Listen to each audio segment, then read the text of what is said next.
বিদ্যুতের switch on করতেই ঘুরতে শুরু করে মোটর। লোহার প্যাডেল পড়ছে কাঠের ঠেকিতে। ধূপধাপ শব্দের তালে ভাঙা হচ্ছে ধান। একসময় গ্রাম বাংলার পরিচিত এই দৃশ্য আজ ফিরেছে আধুনিক রূপে।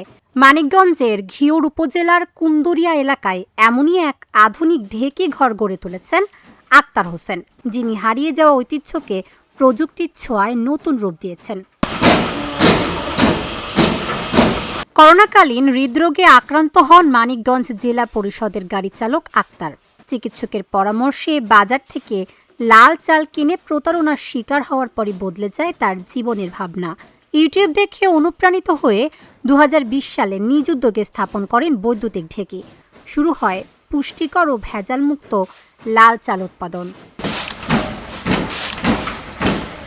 ঢেকিতে ভাঙা লাল চালের চাহিদা অনেক বেশি। স্বয়ংক্রিয়ভাবে ঢেকি পাড়ানোর দৃশ্য দেখতে প্রতিদিনই ভিড় করছেন দর্শনার্থীরা।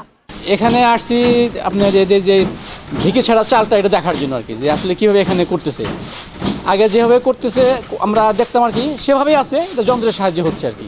আসলে বর্তমানে বাজারে আমরা যে চালগুলি খাই সেগুলো আসলে মুখরোচক, দেখতে সুন্দর, ভালো, কিন্তু আসলে এর কাছে কিছু না। ঢেকিতে এই চাল বানা হইতেছে, হাতে মা চাষিরা যেভাবে আগেকার দিনে ধান বানছে সেভাবে কাজ করতেছে, তো চালের ফ্লেভারটাও ভালো। আর লাল চাল এমনিতে স্বাস্থ্যের জন্য ভালো, এটা ডাক্তাররা সাজেস্ট করে থাকে সবসময়। এখানে কাজ করে সংসার চালান শ্রমিকরা। তারা বলছেন ঢেকিতে ভাঙা লাল চালের পুষ্টিগুণ ও স্বাদে সন্তুষ্ট ক্রেতারা। তো আমরা যে পরিমাণে ধান সিদ্ধ করি, চাউল তৈরি করি, আমরা দিয়েই সারা পারি না। তবে 2 ঢেকিতে এখন হইতেছে না, ঢেকি আরো বাড়ানো লাগবো, কাজে আমাকে ধানও আরো সিদ্ধ করুন লাগবো। এখন এই জায়গা 2 জনে কাজ করি, একজন ছুটিতে আছে আর একজন আমি একা আছি। দেখি যখন আরো 2টা আনা হয় তখন আরো 2 জন লোক নেওয়া হইব। অর্ডারের যে পরিমাণ দেয় এই পরিমাণ আমরা চাউল তৈরি করা পারিনি, অনেক অর্ডার আসে।